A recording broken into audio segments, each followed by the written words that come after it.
Ano ang gagawin mo kung ikaw ay muling mabuhay sa ibang mundo na mayroong mga kapangyarihan? Magagawa mo bang maabot ang tuktok ng kapangyarihan bilang beast tamer? O ikaw ay may iwan habang ang iba ay sumusulong? Yan ang kwento ng ating bida na si Bai Shawan na talagang nakakasabik na subaybayan dahil siya ay may lihim na kakayahan na e-evolve ang anumang hayop sa pagiging legendary na kayang lampasan ang SSS rank. Sa pagpapatuloy ng kwento, pinakita ang taong nagsalita at ito pala ay si Feng Chenyu. Sinabi nito sa ating bida na labanan niya na siya, habang si Shawan ay iniisip kung maganda ba itong oportunidad para labanan si Feng Chenyu. At hindi niya na rin raw muna papansinin ang mga nag-aaway, matapos niya yun isipin, tinanggap niya na ang paghahamon ni Feng Chenyu, at tinanong ito kung ayos ba dito na gamitin nila ang palaruan ng paaralan. Sumagot si Feng Chenyu na hindi niya na kailangan tanungin yon. Naisip naman ni Feng Chenyu na nag-training siya ng husto sa loob ng 2 buwan para sa sandaling ito. Matapos ang kanyang mga iniisip niyaya niya na si Shawan, habang ang mga estudyante ay nasa sabik na sinabi na si Young Master Bai Shawan at Miss Feng ay maglalaban sa laban ng mga espiritu, at sinabi pa ng iba na magmadali na raw sila baka magkaubusan pa ng upuan, sumang-ayon naman ng isa dahil ito ay napakabihira kaya kailangan nilang manood. Samantala ang mga kaibigan ni Long Aotian ay sinabi na magandang pagkakataon nito para masaksihan ang lakas ng mga estudyante sa Balan City, at mukha raw na mayroong 2 estudyante na makikipaglaban sa pamamagitan ng kanilang mga espiritual na hayop. Nang marinig yun ni Long Aotian ay sinabi niya na mukhang maganda yun at sinabihan ang mga kaibigan niya na manunood sila. Hindi nagtagal lumipat na ang eksena sa palaruan ng paaralan, at sa gitna ay naririto sila Feng Chenyu at Bai Shawan para simulan ang kanilang labanan. Niyaya naman ni Shawan si Feng Chenyu, at sinabihan ito na wag na nila itong patagilan. Sumagot si Feng Chenyu kay Shawan na tatalunin niya raw ito sa harap ng maraming tao at ipapakita sa lahat ang kanyang tunay na kakayahan. Matapos niyang sabihin ang mga mabibigat na salitang yon, pinalabas niya ang kakayahan niya na apoy. Kasunod ay lumabas ang beast pet niya na tinatawag na Purple Grenadier. Ito ay isang uri ng espiritual na hayop na nagmula sa orihinal na mundo. Ito ay may fire system at ang primary black iron bilang realm nito. Ang Phoenix Cry nito ay nasa S rank at ang primary amethyst ang kwalifikasyon nito. Ang astonishing Phoenix Song nito ay nasa beginner level at ang Smoke Impact, the Burning Fire, at Raging Fire nito ay nasa skilled level. Ang Purple Grenadier ay sinasabing may dugo ng Phoenix Clan at kaya nitong maglabas ng kapangyarihan ng Phoenix at magbigay ng malakas na pagkabigla sa kalaban. Nasabi naman ni Shawan na bakit raw ibon na naman, ito ay isang espiritual na hayop mula sa orihinal na mundo na maaaring lumaki hanggang sa amethyst level. Dagdag niya pa kagiliw-giliw raw ito dahil ang pamilya Feng ay mayroon ding maraming mga lihim.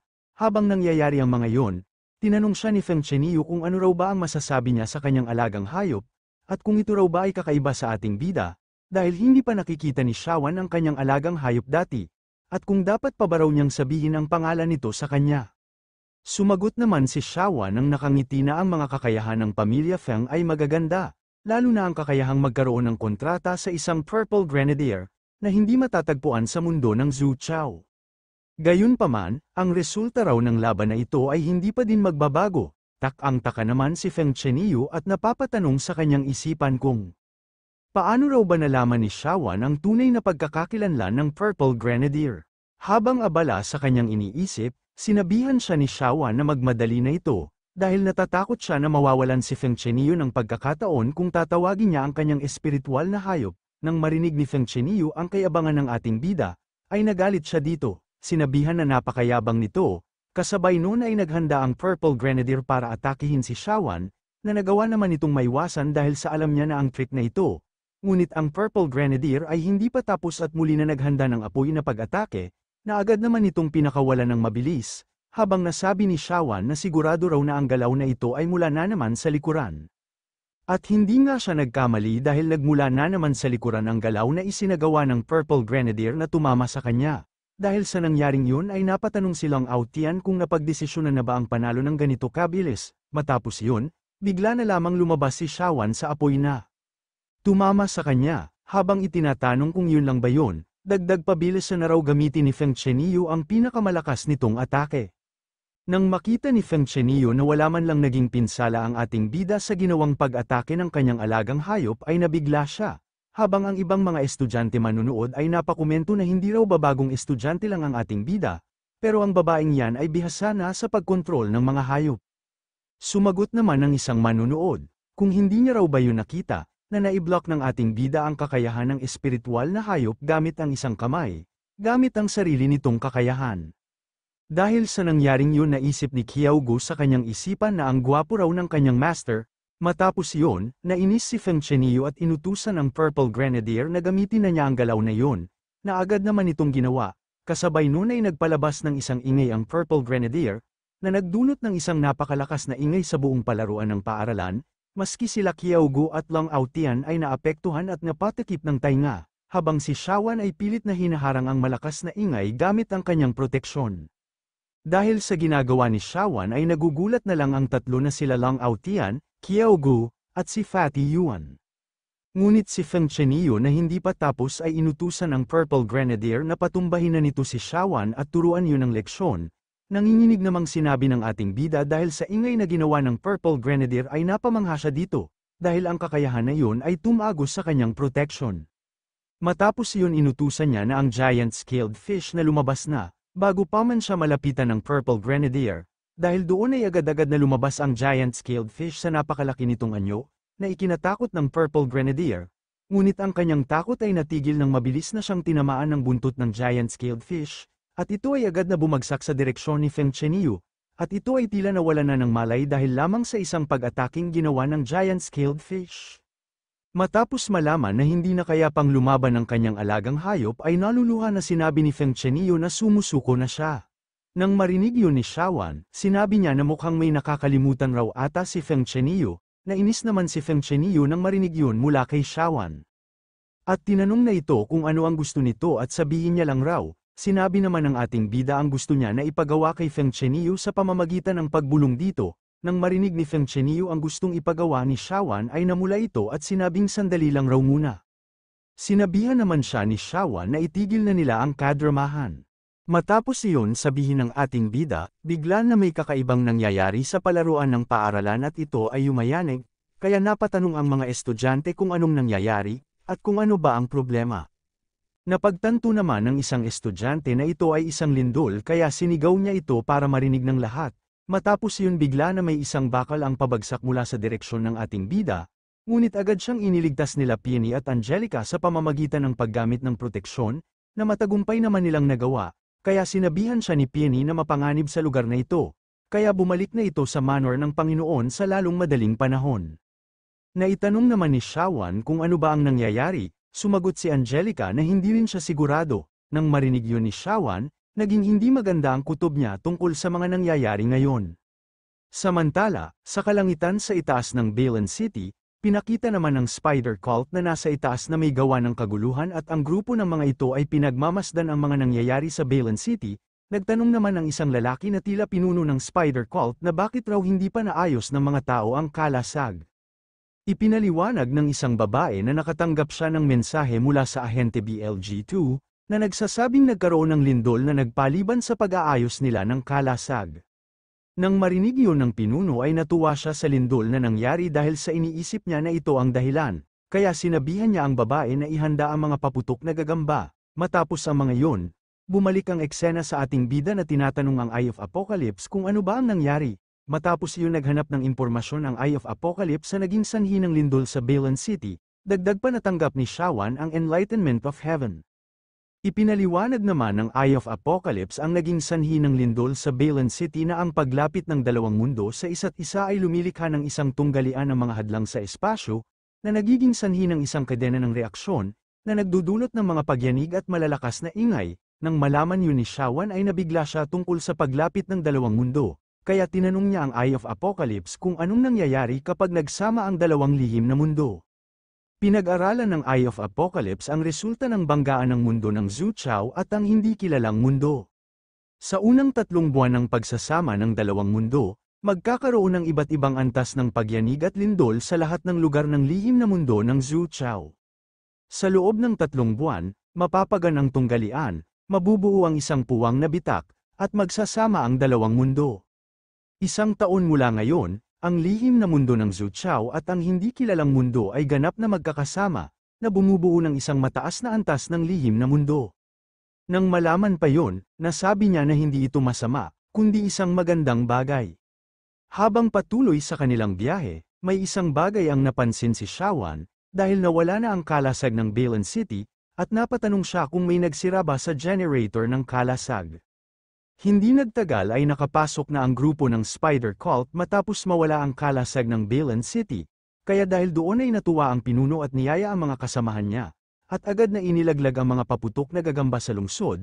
Matapos yun agad itong naramdaman ng Eye of Apocalypse ni Shawan at binalaan siya na nasa panganib sila. Matapos yun malaman agad-agad niyang inutusan sila Angelica at Peony na iwan ang kanilang depensa. Dahil doon ay nagkaroon ng proteksyon ang kanilang sinasakyan, ngunit nagkaroon pa rin ng isang pagsabog sa daanan, dahil sa paputok na gagamba. Samantala sa lugar ng Combat Hall ng City Lord's Palace ay nagkaroon ng emergency, ang Balan City dahil ito ay napasok sa unang antas ng alerto sa digmaan. At sinabi ni Yuan Xiaocheng na nagkaroon ng lindol na may lakas na magnitude 8 o mas mataas pa, sa Balan City, at ang tiyak na dahilan ay hindi pa naimbestigahan. Saad niya pa ang pangunahing core ng enerhiya ng kalasag ay naparalisa ng mga hindi kilalang apoy na gagamba, at ang hukbong panlaban ng lungsod ay nakikipaglaban sa pag-atake ng halimaw, kaya ang sitwasyon ay kritikal. Nang malaman yun ni Bai Jungchung ay nag-utos ito na magpadala ng mga tao upang ayusin ang core ng enerhiya, immobilize ang lahat ng mga master ng halimaw sa Balan City upang tulungan ipagtanggol ang lungsod, at ang mga master ng halimaw mula sa tanggapan ng pampublikong seguridad ng lungsod at palasyo ng Panginoon ng lungsod ay pupunta sa lindol para sa pagliligtas. Nang marinig yun mula sa City Lord ay naunawaan nila ito, na itanong naman ni Bai Jungchung kung may kaugnayan ba ang Spider Cult at ang lindol na naganap. Natuwa naman ang isang lalaki sa sinabi ni Bai Jungchung at sinabihan ito na masyado raw itong nag-iisip, isa pa paano nila magagawa ang lindol, at ito raw ay nagkataon lamang, may isang sundalo naman ang humingi ng suporta dahil ang bulwagan ng paggising ay inaatake, kaya magpadala ng suporta. Nang marinig yun, may isang bagay ang biglang naisip ni Bai Jungchung at nabahala siya dahil naisip niya na ang layunin ng Spider Cult ay sirain ang bulwagan ng paggising at sirain ang pundasyon ng Balan City. Kaya agad niyang inutos na magmadali, at suportahan ang bulwagan ng paggising, dahil hindi na makakatiis ng matagal si Lord Wu. Balik naman ang eksena sa ating bida kasama sila Peony at Angelica na nasaroon ng sasakyan dahil sa paputok na gagamba. Sinabi naman ni Angelica na tuluyan ang nasira ang kotse. Kaya maaring kailangan nilang maglakad, may napansin naman ang ating bida sa isang direksyon, at naisip na may umaatake sa bulwagan ng paggising. Napansin niya din ang isang bagay na lumilipad sa itaas ng Balan City, at ito pala ay ang grupo ng Spider Cult. Nang marinig ni Angelica ang Spider Cult ay sinabi nito na baliw ang mga taong yun. Lipat ang eksena sa pinuno na nagsasabing mukhang oras na raw. Samantala ang mga sundalo ay may kinakaharap na problema din at sinabihan nito ang mga kasamahan nila na patayin muna ang apoy, dagdag pa may mga nasugatan doon. Habang nangyayari ang mga iyon, may isang bagay ang unti-unti pabagsak sa ibaba nila, at ang mga ito ay tila isang itlog. Hindi nagtagal ang mga iyon ay mabilis na bumagsak, at ang mga ito ay tinatawag na Ghost Face Spider. Nang makita yun ng mga sundalo ay nabahala sila dito, kaya napagdesisyonan nila na umatras na muna. Samantala sa loob ng Dongyaw ay nagtataka ang mga naririto kung ano ba ang nangyayari sa labas, kaya nagulat ang isang sundalo sa lugar ng Dongguai, at nakiusap na sagutin kung may makatanggap man ng tawag. Habang nangyayari ang mga iyon ay bigla na lamang kumalabog ang malaking pinto na nasa kanilang harapan na kanilang ikinabigla, kaya inutos ni Lord Wu sa mga sundalo na maghanda ang mga ito. Hindi nagtagal ay nasira ang pinto, at ang mga Ghost Face Spider ay nakapasok, na ikinabigla ng mga sundalo, at ang mga ito ay agad silang inatake, habang si Lord Wu ay napagtanto na ang kalasag ay hindi gumagana. Matapos yun agad niyang ipinalabas ang kanyang espiritual na hayop na si Zizi. Kasabay nun ay inutos niya ang lahat na itayo nila ang pader ng kalasag, nang marinig ang utos na iyon ay agad na naghanda ang mga sundalo para itayo ang pader ng kalasag. Isinigaw naman ni Lord Wu sa kanila na protektahan ang kristal, unti-unti naman nabuo ang pader ng kalasag, at sinabi pa ni Lord Wu na bantayan nila ang core. Ibinulong naman ni Lord Wu ang isang sundalo na mag-ingat ito mamaya. Huwag masyadong lumaban, at mag-stall lang muna. Nasabi naman ni Lord Wu na pagkatapos raw ng lahat ng mga taong ito, walang nakapunta sa bulwagan ng paggising dati, hindi raw ba siya papayagang magretiro ng ligtas. Pinalakas naman ni Lord Wu ang mga loob nila sa pamamagitan ng pagsabi na para ito sa Balan City, at huwag silang sumuko, matapos iyon agad na mabilis na sumugod ang mga ghost-faced spider sa pamamagitan ng mga gulong ng mga ito. At agad itong dumiretso sa pader ng kalasag, habang sa loob sinabi ni Lord Wu sa mga sundalo na huwag ang mga ito na mag-alala. Dahil hindi makakalaban ng matagal ang mga ghost-faced spider. Samantala sa labas ng pader ng kalasag ay pilit na sinisira ito ng ghost-faced spider. At nang tuluyan itong makagawa ng butas sa pader ng kalasag. Agad itong naglabas ng sapot at pinatamaan ang kalasag ng sundalo na nasa loob. At agad itong hinayla, na matagumpay naman itong nagawa, na siyang dahilan para si Lord Wu ay menes dito. Matapos iyon agad pa na dumating ang iba pang ghost-faced spider na papasugod sa kanila. At ang pader ng kalasag ay sinisira ng mga ito, habang si Lord Wu ay napatingin sa direksyon kung saan pumasok ang ghost-faced spider at agad na sinabihan ng mga sundalo na ang mga ito ay pag-isahin ang kanilang mga apoy, para matalo ang mga ghost-faced spider. Ngunit ang mga ito ay agad na mabilis na umiiwas sa pag-atake ng mga sundalo, napansin din ni Lord Wu ang bilis ng mga ito. Habang nag-iisip si Lord Wu ay bigla na lamang may isang ghost-faced spider ang sumulpot sa kanyang harapan. Ngunit si Lord Wu ay handa dito, at agad na itinusok sa lupa ang kanyang espada, na nagdulot ng mga matutulis na bagay mula sa ilalim ng lupa na tumama sa mga ghost-faced spider. Kaya dahil doon ay nasabi ni Lord Wu na sa wakas ay tapos na, nagtataka din siya kung bakit hindi pa dumarating si Lord Bai, dahil halos maubos na raw ang mga kalasag. Habang iniisip ang mga iyon, may isang silhouette ng isang tao sa likod ng gagamba na napatay ni Lord Wu, na ikinabigla nila na mga nakakita, at bigla isang babae ang lumabas mula sa loob ng ghost-faced spider na napatay. Nang makita iyon ni Lord Wu ay nasabi niya na may tao sa loob ng gagamba. Matapos iyon nagbanta ang babae sa kanila na sinakop na ng spider cult ang mundo nilang mga tao, kaya tanggapin na lang raw nila ang mga parusa. Matapos sabihin ng babae ang mga salitang iyon, agad siyang umatake gamit ang crossbow niyang hawak, na nagdulot ng isang malakas na pagsabog. Ngunit mabuti na lamang ay naprotektahan ni Lord Wu ang kanilang mga sarili. Ngunit gayunpaman ang mga babae na miyembro ng Spider Cult ay hindi pa tapos at agad na sumugod. At mabilis na pinag-aatake ang mga sundalo ng napakabilis, ngunit ang mga ito ay pilit na lumalaban para sa Balan City, kaya dahil doon ay nainis ang isang babae at tumalon patungo sa sundalo. Ngunit bago pa man tamaan ng babae ang sundalo ay nailigtas ito ni Lord Wu sa pamamagitan ng paggamit ng kanyang kalasag. Matapos iyon inutusan niya ang mga sundalo na ang mga nabubuhay pa, dalhin ang mga sugatan at umatras muna. Matapos niyang sabihan ng mga sundalo, sinabi niya na ngayon raw ay sa kanila na ang laban na ito. Nang masabi niya ito agad niyang itinaas ang kanyang kamay at sinabi ang salitang Crystal Space. Hindi nagtagal agad na lumabas ang maraming crystal habang ang babae ay napapatingin na lamang dito dahil sa biglaang pangyayari. Hindi nagtagal ay unti-unti na silang napapalibutan ng mga crystal, hanggang sa tuluyan na silang nakulong sa loob ng crystal space, habang ang ibang mga sundalo na kaya pang umatras ay kasamang iniligtas ang mga sugatan, samantala sa loob sinabi ng babae kay Lord Wu na mukhang malapit na raw itong magretiro, kaya para saan ba raw sila nakikipaglaban, para raw ba sa sweldo na ilang daang yuan lang. Ngumiti naman si Lord Wu at sumagot na hindi naman raw maiintindihan ng babae. Nang marinig yun ng babae ay inutusan niya ang kanyang mga tauhan na dalhin nila sa kanya si Lord Wu. Na agad naman na sinunod ng mga taong ito at agad na inatake ang espiritual na hayop at si Lord Wu. Nagpatuloy ang kanilang labanan at palitan ng mga atake, ngunit habang nangyayari ang mga iyon, naghahanda ang babae ng isang pag-atake gamit ang hawak nitong crossbow, at ito ay kanyang itinutok kay Lord Wu.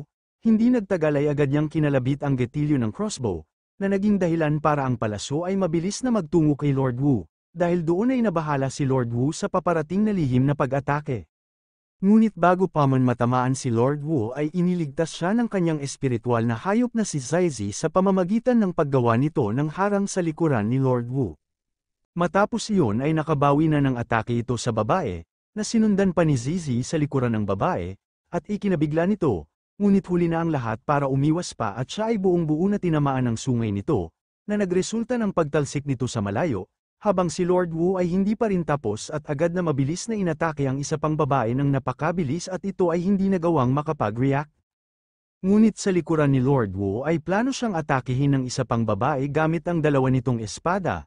Gayunpaman si Lord Wu ay nagawa itong harangin, at nakipagpalitan ng mga atake sa babae, habang si Lord Wu ay may hinihintay na pagkakataon, at hindi nga nagtagal ay dumating na ang kanyang hinihintay, at mabilis na inatake ang babae, na hindi nito nagawang maiwasan dahil sa napakabilis nito, na nagresulta na naman sa pagtalsik ng babae. Matapos yun sinabihan ni Lord Wu ang babae na pagkatapos ng lahat ng mga taon na ito, sila raw na mga gagamba ay hindi talaga nagbago. Saad niya pa hanggat nandito raw siya, si Wu Xinghan, hindi niya hahayaang mahawakan ng mga spider cult ang core ng paggising. Nainis naman ang babae dahil sa kadaldalan ni Lord Wu at sinabihan nito na puro raw kalokohan ang mga pinagsasabi nito. Kasabay nun ay inilabas niya ang kanyang espada, at walang kahirap-hirap na pinutol ang espada ni Lord Wu. Dahil doon ay pinagpawisan si Lord Wu at nag-alala na inisip na ang kun, lupa, gen, bundok, para sa lupa, araw, hangin, zen, kwagum, para sa kahoy, at ang limang elemento ay magkakasama, pinipigilan nila ang isa't isa, ang kahoy ay pumipigil sa lupa. Matapos yun bigla na lamang sumugod si Zizi sa babae para iligtas si Lord Wu. Na ipinagpasalamat naman niya, kasabay noon ay sumigaw si Zizi para gumawa ng pader ng kalasag gamit ang kakayahan nito. Ngunit ang babae ay nagbato ng kakaibang kanay na agad pumasok sa loob ng pader ng kalasag, dahil doon ay napamura si Lord Wu dahil ito ay isang bomba na kanay. Matapos mapagtanto yun, huli na ang lahat dahil sa bigla na itong sumabog ng napakalakas na buong-buo na tumamak kila Zizi at Lord Wu, habang maangas na naglalakad ang babae. Ngunit gayunpaman ay buhay pa si Lord Wu, at sinabihan ang babae na hanggat buhay raw siya, ang espasyo ng kristal ay hindi mawawala. Dagdag pa alam niya raw na natatakot ang babae na patayin ang deacon ng templo ng paggising dahil sa mahahanap ito. Sinabihan naman ng babae si Lord Wu na tumigil na ito sa pagpapanggap, at minura ito, at sinabi na matagal na raw niyang hinahanap si Lord Wu, at kahit gaano raw kalakas ang depensa ng kanyang espasyo ng kristal, may hangganan din ito, at sila ay dumating ng handa ngayong pagkakataon, kasama ang mga shadow hunting spider, upang sirain ang kanilang espasyo ng kristal, at sinabihan ito na makinig dahil sila ay magsisimula na. Pinakita naman ang mga ghost-faced spider na sinisira ang ginawang crystal space na ginawa ni Lord Wu para sila ay makatakas at sirain ang kristal. Dahil sa mga nangyayari ay napamura na lamang ang nanghihina na si Lord Wu, at humingi ng tawad kay Lord Bai. Ngunit habang nangyayari ang mga yun ay bigla na lamang lumabas ang isang malaking unggoy, na siyang ikinagulat ng babae dahil sa ito ay bigla na lamang sumulpot sa kanyang harapan at ito ay malapit na siyang tamaan. Ngunit gayunpaman ay nailigtas siya ng ghost-faced spider, matapos iyon ay bumaba si Yuan Shaocheng mula sa unggoy, at tinanong ang nanghihina na si Lord Wu kung ayos lang ba ito.